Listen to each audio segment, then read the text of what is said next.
आज हम 2026 की प्रोग्रामिंग दुनिया के एक ऐसे दिग्गज की बात करने वाले हैं जो हर जगह है, पर शायद अब उतना कूल नहीं रहा।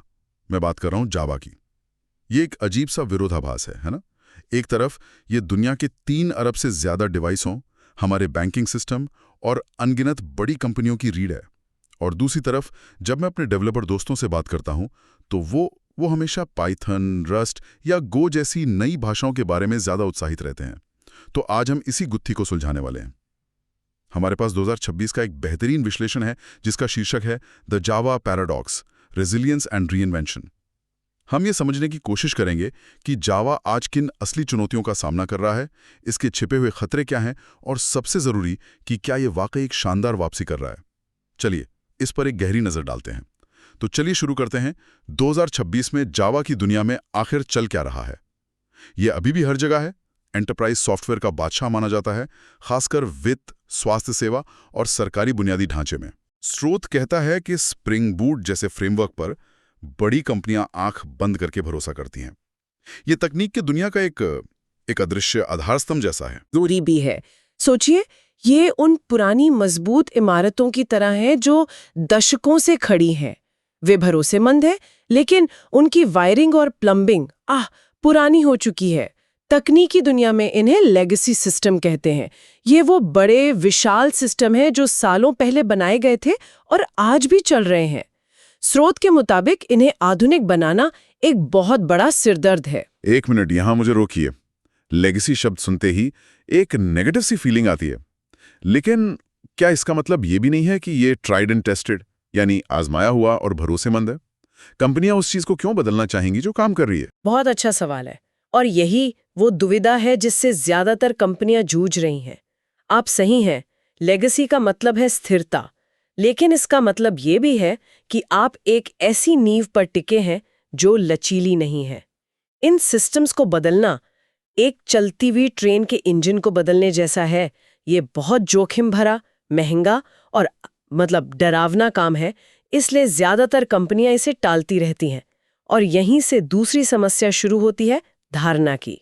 धारणा की समस्या मतलब ये सिर्फ तकनीक के बारे में नहीं है, बल्कि लोगों की सोच के बारे में भी है। बिल्कुल। जब कोई नया डेवलपर कॉलेज से निकलता है तो उसने पाइथन में मशीन लर्निंग के कूल प्रोजेक्ट्स किए होते हैं या जावास्क्रिप्ट फ्रेमवर्क्स में आकर्षक वेबसाइट्स बनाई होती हैं। उनके लिए जावा बहुत ज़्यादा शब्दों वाला यानी वर्बोज और जटिल लग सकता है। उन्हें लगता है कि जो काम पाइथन में 10 लाइनों में हो सकता है, उसके लिए जावा में 50 लाइनें लिखनी पड़ती हैं। ये धारणा जावा को स्टार्टअप इकोसिस्टम में पीछे धकेल देती है, जहां रफ्तार ही सब कुछ है। भले ही आज का आधुनिक जावा पहले से कहीं ज्यादा तेज और बेहतर हो गया है, लेकिन ये पुरानी छवि उसका पीछा नहीं छोड़ रही। ठीक है, तो जावा अपनी ही विरासत से जूझ रहा है। ये एक अंदरूनी लड़ाई है, लेकिन स्रोत एक और दिलचस्प बात की तरफ इशारा करता है, उन खतरों की जो बाहर से आ रहे हैं और शायद ज्यादा बड़े हैं। कमरे में जो सबसे बड़ा हाथी है, एआई, उसकी बात करते हैं। हाँ, और ये जावा के लिए एक संरचनात्मक चुनौती है। ये सिर्फ एक और भाषा से मुकाबला नहीं है, ये एक पूरे इकोसिस्टम से मुकाबला है, जिस पर पाइथन का एक छत्र राज है। मशीन लर्निंग की सबसे शक्तिशाली लाइब्रेरीज टेंसरफ्लो, पाइटॉर्च, वो सब पाइथन में है। दुनिया भर की यूनिवर्सिटीज में डेटा साइंस पाइथन में पढ़ाया जाता है। वैज्ञानिक अपने रिसर्च पेपर पाइथन कोड के साथ प्रकाशित करते हैं। इस इकोसिस्टम को तोड़ना जावा के लिए लगभग नामुमकिन है। लेकिन क्या जावा में एआई का काम हो ही नहीं सकता? क्या इसके लिए कोई लाइब्रेरीज या टूल्स नहीं है? हो सकता है, और है भी। जावा में डीप लर्निंग के लिए लाइब्रेरीज मौजूद हैं, लेकिन सवाल ये नहीं है कि क्या ये संभव है। सवाल ये है कि डिफ़ॉल्ट विकल्प क्या है। जब कोई कंपनी एक नया एआई प्रोजेक्ट शुरू करती है तो वो उस भाषा को चुनेगी जहां उसे सबसे ज्यादा टैलेंट, सबसे ज्यादा सपोर्ट और सबसे तेज नतीजे मिले। और आज वो भाषा पाइथन है। अगर एआई ही तकनीक का भविष्य है, तो जावा के भविष्य के सबसे महत्वपूर्ण मैदान से बाहर होने का खतरा है। तो और ये खतरा सिर्फ एआई तक ही सीमित नहीं है ना? हाँ। और ये एक ऐसा खतरा है जो लगातार बना रहता है, क्योंकि जावा इतने महत्वपूर्ण सिस्टम्स को चलाता है। सोचिए, आपका बैंक, आपका बीमा, आपकी स्वास्थ्य जानकारी, ये साइबर अपराधियों के लिए एक बहुत आकर्षक निशाना बन जाता है। अब इसे उन पुराने लेगेसी सिस्टम से जोड़कर देखिए। उनमें अक्सर पुरानी निर्भरताएं यानी आउटडेटेड डिपेंडेंसीज होती हैं, ये वैसा ही है जैसे आप अपने घर के मुख्य दरवाजे पर एक ऐसा ताला लगा दें जिसकी चाबी सालों पहले इंटरनेट पर लीक हो चुकी है। ये सुरक्षा में सेंध लगाने का एक खुला निमंत्रण है। ये तो डरावना है। तो कंपनियां जो अपने सिस्टम को आधुनिक नहीं बना रही हैं, वे सिर्फ धीमी नहीं हो रही हैं, बल्कि वे खुद को एक बड़े जोखिम में भी डाल रही हैं। बिल्कुल, वे जिसे तकनीकी कर्ज या टेक्निकल डेट कहते हैं उसे जमा कर रही हैं।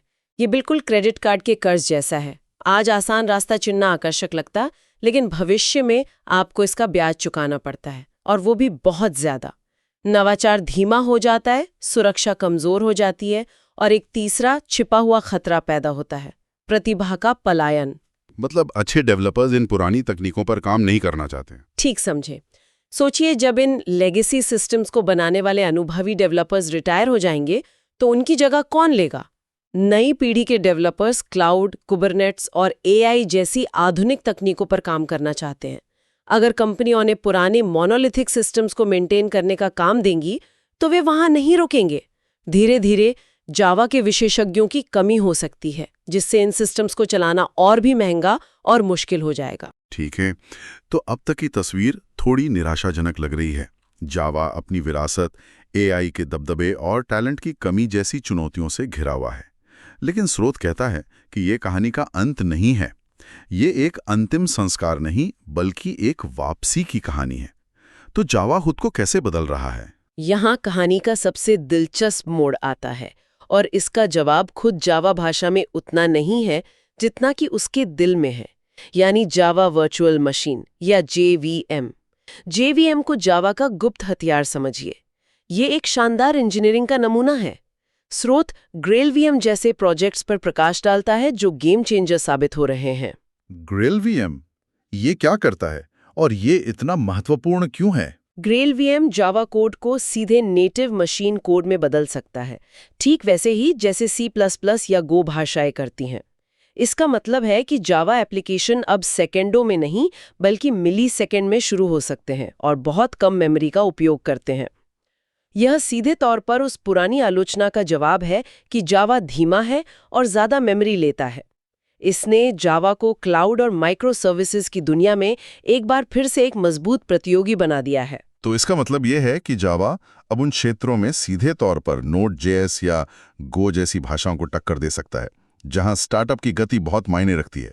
जावा धीमा है वाली बात अब एक मिथक बनती जा रही है। थोड़ा तकनीकी है, लेकिन इसे एक सरल उदाहरण से समझते हैं। मान लीजिए कि आपको एक रेस्टोरेंट चलाना है और आपके पास 1000 ग्राहक एक साथ आ जाते हैं। पुराने तरीके में आपको 1000 वेटर्स चाहिए होंगे, जो बहुत महंगा और अव्यवस्थित होगा। वर्चुअल थ्रेड्स के साथ आपके पास एक ही सुपर स्मार्ट वेटर हो सकता है, जो बिना थके और बिना किसी देरी के उन 1000 ग्राहकों के ऑर्डर एक साथ संभाल सकता है।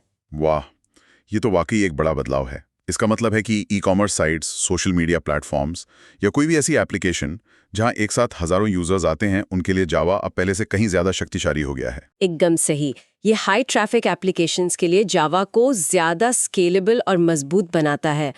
और इन तकनीकी सुधारों के साथ साथ जावा अब हर 6 महीने में एक नया संस्करण जारी करता है।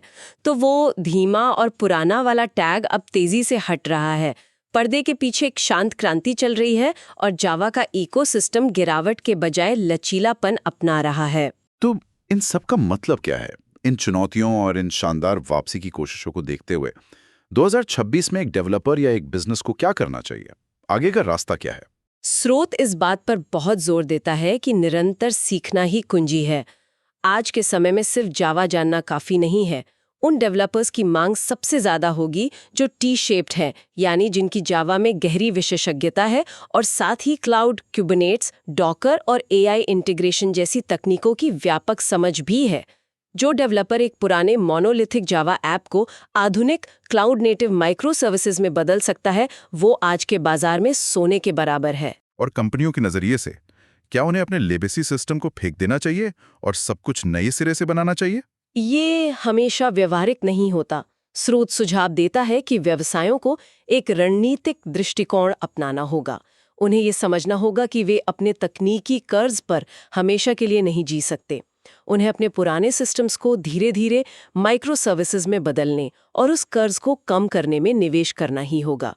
इसका मतलब है सुरक्षित कोडिंग प्रथाओं को अपनाना, ऑटोमेटेड टेस्टिंग में निवेश करना और अपने डेवलपर्स को नई चीजें सीखने के लिए समय और संसाधन देना। संक्षेप में, अनुकूलन न कि प्रतिरोध जावा की भविष्य की दिशा तय करेगा। जो बदलेगा वही टिकेगा। तो कुल मिलाकर 2026 में जावा का विरोधाभास यही है। एक तरफ ये एआई जैसी बाहरी ताकतों और अपनी ही पुरानी विरासत के बोझ से कड़ी प्रतिस्पर्धा का सामना कर रहा है।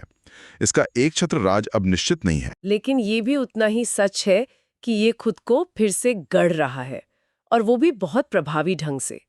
इसकी मुख्य ताकतें विश्वसनीयता, सुरक्षा और बड़े पैमाने पर काम करने की क्षमता यानी स्केलेबिलिटी आज के डिजिटल युग में पहले से ज्यादा प्रासंगिक है। जब आप एक बैंकिंग सिस्टम या एक क्रिटिकल हेल्थ केयर एप्लीकेशन बना रहे होते हैं तो आप इन चीज़ों से समझौता नहीं कर सकते, और इसका विशाल, अनुभवी और सक्रिय समुदाय इसकी सबसे बड़ी संपत्ति है। इसलिए असली सवाल ये नहीं है कि क्या जावा जीवित रहेगा, वो तो रहेगा। असली सवाल ये है कि क्या कंपनियां और डेवलपर्स इसके साथ विकसित होने के लिए तैयार हैं। ये एक बेहतरीन सारांश है। और जब मैं इस पूरे विश्लेषण के बारे में सोचता हूं तो एक सवाल मेरे मन में आता है। स्रोत इस बात पर ध्यान केंद्रित करता है कि जावा एआई और क्लाउड जैसे बाहरी रुझानों पर कैसे प्रतिक्रिया दे रहा है, लेकिन ये सोचने पर मजबूर करता है कि क्या होगा अगर अगली बड़ी तकनीकी सफलता जावा इकोसिस्टम के अंदर से आए। जिस तरह इसकी जड़ें बड़े, सुरक्षित और जटिल एंटरप्राइज सिस्टम में गहरी हैं, क्या ये संभव है कि जावा बड़े पैमाने पर कंप्यूटिंग की अगली ऐसी चुनौती का समाधान करे जिसके लिए शायद पाइथन जैसी भाषाएं बनी ही नहीं है? शायद क्वांटम कंप्यूटिंग के साथ इंटीग्रेशन या फिर पूरी तरह से सुरक्षित डिस्ट्रीब्यूटेड सिस्टम्स का एक नया पैराडाइम। ये सोचने वाली बात है।